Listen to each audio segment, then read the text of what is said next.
Six Flags is one of the biggest amusement park chains in the world. They currently own 15 amusement parks throughout North America.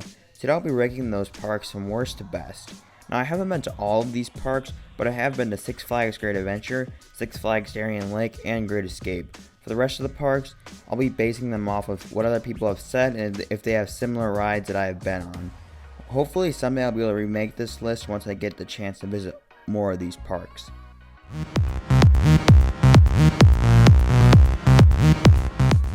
Coming in last, we have Great Escape in upstate New York. Now a lot of people will probably disagree with this spot, but I had a poor experience when I went here. It was very crowded, operations were bad, and the water park was horribly run. And the park didn't have many rides that I liked. The theming is actually pretty decent, and that was the park's biggest strength overall. I liked Comet, but everything else pretty much sucked or could be found at another park. I am driven by a good ride collection, so that's why this park is so low. I definitely consider giving this park another shot on a less crowded day, but for now I just see it as an okay park with a poor ride collection. Checking in at the number 14 spot is Frontier City. I have not had the chance to visit this park, but I really want to get out here someday. The park looks to have a very solid lineup of coasters with Diamondback, Silver Bullet, and Wildcat, complemented by some other family coasters. The atmosphere of this park looks pretty nice along with the theming, and the park just looks to have a nice vibe. I haven't heard the greatest things about this park, and their overall coaster collection doesn't really compare to the bigger parks, but the park looks like a cool gem in Oklahoma. At number 13, we have LaRonde in Montreal, Canada, the only Six Flags park in Canada. LaRonde has been trashed on by a lot of people in the coaster community, however I still think it could be a solid park. The park has a mini B&M Hyper and a Batman clone as their top attractions, with some other clone rides to fill out the rest of their lineup. It was hard to find a spot for this park because it really could end up behind Great Escape and Frontier City, but I think the two B&Ms and their flat ride collection pushed them over the top. At number 12, we have Six Flags Darien Lake, my home park. This park is at a disadvantage for me because I go to it so much.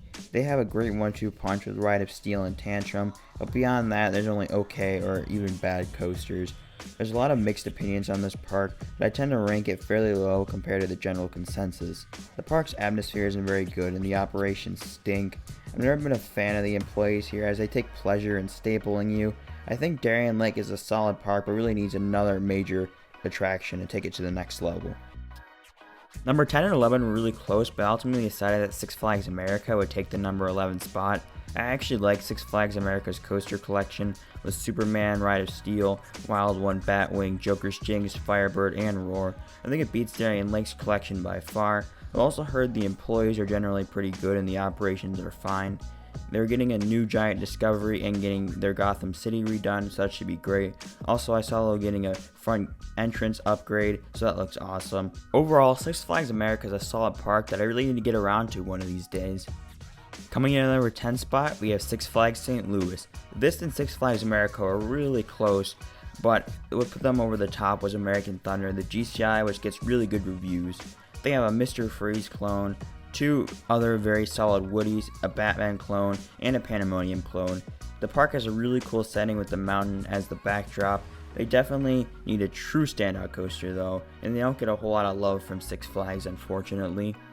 Number 9, we have Six Flags Discovery Kingdom. This is a very cool park that has animals and rides. They have a height limit, but that causes them to get really creative with their attractions. They have Joker, Medusa, The Flash, Superman, and Batman. They have some great animal exhibits as well. This park has been getting a lot of attention from Six Flags over the last few years, which is really good for them. The reason they aren't higher is because they don't actually have any true standout coasters. They have Joker and Medusa, which both look really good, but aren't the best of their type of coaster. Overall, Six Flags Discovery Kingdom is a very unique Six Flags park with a very solid lineup of attractions. Coming in right in the middle of the pack, we have Six Flags New England. I wanted to put this park higher, but there are just so many strong parks above it. They have a great 1-2 punch with Superman and Wicked Cyclone. They have a cool B&M, a classic Woody, and the iconic two boomerangs. The park looks to have a solid appearance, and I've heard it has decent operations. I really hope this park opens up because I really like to go here this season.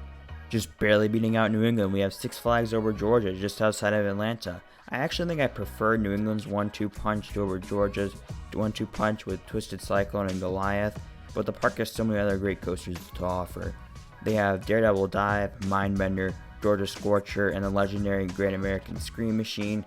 They also have a great drop tower, and they have Monster Mansion, which looks like a really cool little boat ride.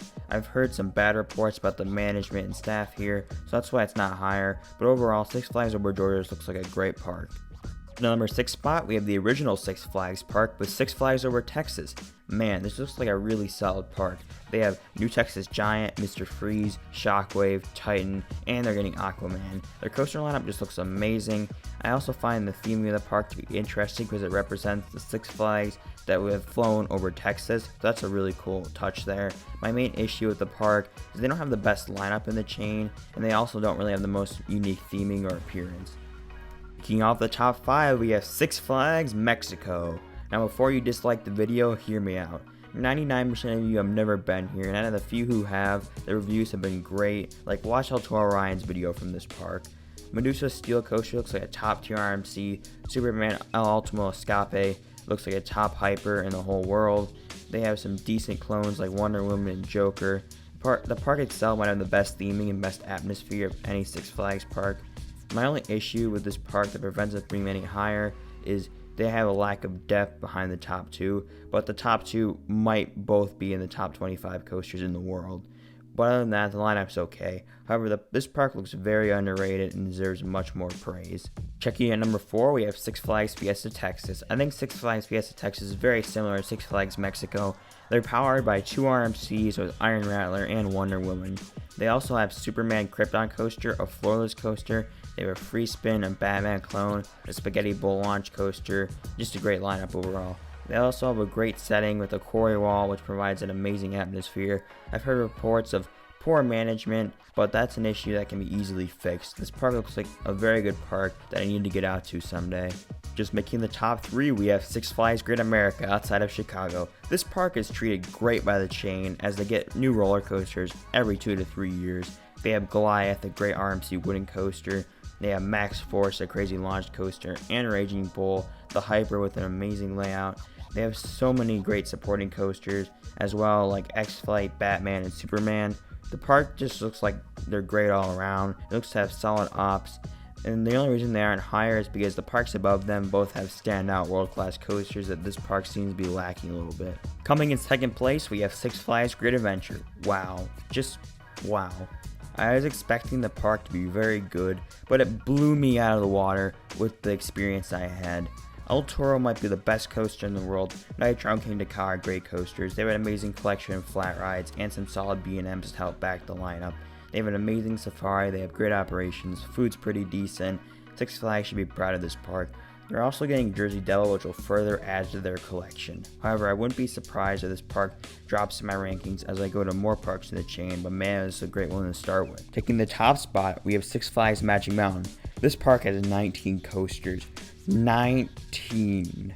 They're topped by X2 and Twisted Colossus. They also have Apocalypse, West Coast Racers, Tatsu, Goliath, and Full Throttle. They have so much depth, they're probably on par with Cedar Point.